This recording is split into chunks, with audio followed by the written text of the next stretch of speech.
కబుల్టన్లో మరో breaking news చూస్తున్నాం. అనంతపురం జిల్లా ఆత్మకూరులో ఓ యువతి అనుమానాస్పద మృతి కలకలం రేపింది. వడ్డుపల్లి కాలువగట్టు సమీపంలో యువతి తలపై గుర్తు తెలియని వ్యక్తులు బండరాళ్లతో కొట్టి హత్య చేశారు. కటుగా వెళుతున్న గొర్రెల కాపరులు మృతదేహాన్ని గుర్తించి ఆత్మకూరు మండల పోలీసులకు సమాచారం ఇచ్చారు. ఘటనా స్థలానికి చేరుకున్న పోలీసులు మృతురాలు గుమ్మగట్ట మండలం సెరిగేదొడ్డి గ్రామానికి చెందిన సరితగా తేల్చారు. ఆమె అనంతపురం ఆర్ట్స్ కాలేజీలో డిగ్రీ సెకండ్ ఇయర్ చదువుతుంది.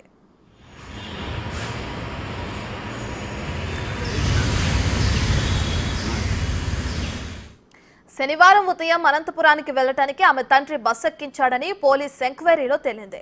అయితే అనంతపురం వెళ్లకుండా పంపునూరు దగ్గరే బస్సు దిగినట్లు పోలీసులు అనుమానం వ్యక్తం చేస్తున్నారు. అక్కడి నుంచి ఓ యువకుడితో కలిసి బైక్ పై వడ్డుపల్లి వెళ్లినట్లు సమాచారాన్ని సేకరించారు. అక్కడే హత్యకు గురై ఉంటుందని అనుమానం వ్యక్తం చేశారు.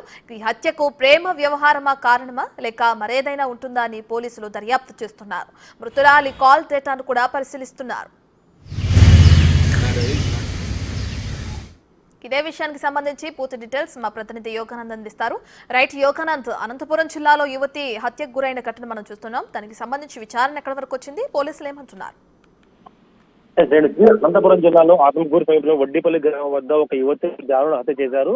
దానికి సంబంధించిన వివరాలు చూస్తే దాదాపుగా దానికి సంబంధించిన వివరాలు బ్రేకింగ్ న్యూస్ కూడా మనకు అందిస్తున్నారు పోలీసులు. ఇది కాసేపటి క్రితమే నిందితులు కూడా రాయదుర్గంలో అరెస్ట్ చేసినట్టు తెలుస్తోంది. బాడీ పోస్ట్ మార్టం అయిపోయిన తర్వాత రాయదుర్గంలో పోలీసులు పూర్తి స్థాయిలో కూడా అదుపు తీసుకుని విచారించగా కొన్ని విషయాలు కూడా చెప్పాడని తెలుస్తోంది. చూసుకుంటే అమ్మాయికి అతను పాత లవర్ గా కూడా గుర్తించారు. ఒకసారి పెళ్లి సంబంధానికి వెళ్లి ఇంట్లోకి వెళ్లి అప్పటి నుంచి అమ్మాయితో పరిచయం పెంచుకొని ఈ నిందితుడికి పెళ్లి కూడా ఈ పిల్లలు కూడా ఉన్నట్టు తెలుస్తోంది. ఆ అమ్మాయితో అలాగే కంటిన్యూ చేస్తూ ఉన్న సమయంలో ఇద్దరికి కొన్ని గొడవలు కూడా జరిగినట్టు తెలుస్తోంది. ఆ గొడవ సమయంలో మాట్లాడేందుకు పిలిచి ఆ అమ్మాయిని అడవుల్లోకి తీసుకెళ్లి చంపేసినట్లు కూడా అక్కడే నిందితుడు చంపేసినట్లు తెలుస్తోంది. ఈ వివరాలను చూసి పోలీసులు కూడా చెప్పడం రేపు పూర్తి స్థాయిలో ప్రెస్ మీట్ పెట్టే అవకాశం ఉందని తెలుస్తోంది. వివరాలు చూస్తే మాత్రం ఒక చిన్న పల్లెటూరు సంబంధించిన అమ్మాయి అనంతపురం గురించి చదువుకుంటున్న క్రమంలో నిందితులతో పరిచయం ఏర్పడింది. ఆ పరిచయం కాక పెళ్లి సంబంధాలకు వెళ్లి పెళ్లి సంబంధం క్యాన్సిల్ అయ్యి నిందితులు మరి వేరే పెళ్లి చేసుకుని కూడా ఈ అమ్మాయిని వేయించడం మొదలు పెట్టాడు. వేధింపులు తాళలేక చివరికి మాట్లాడేందుకు రావాలంటూ కూడా చెప్పడంతో మాట్లాడేందుకు అమ్మాయి ఒక టెంపుల్ లో కలుసుకున్నాడు. టెంపుల్ లో నుంచి అడవులోకి తీసుకెళ్లి ఎవరు లేని సమయం చూసి ఆ నిందితుడు ఆ అమ్మాయిని చంపేదని తెలుస్తోంది. ఈ విషయాన్ని కూడా రేపు ప్రెస్ మీట్ పెట్టి పోలీసులు వెల్లడించే అవకాశం కూడా ఉందని తెలుస్తోంది. పోస్ట్ మార్టం కూడా ముగియడంతో బాడీని ఇంటికి తీసుకెళ్లి దహన కార్యక్రమాలు చేసే పనిలో పడ్డారు బంధువులు. శ్రీ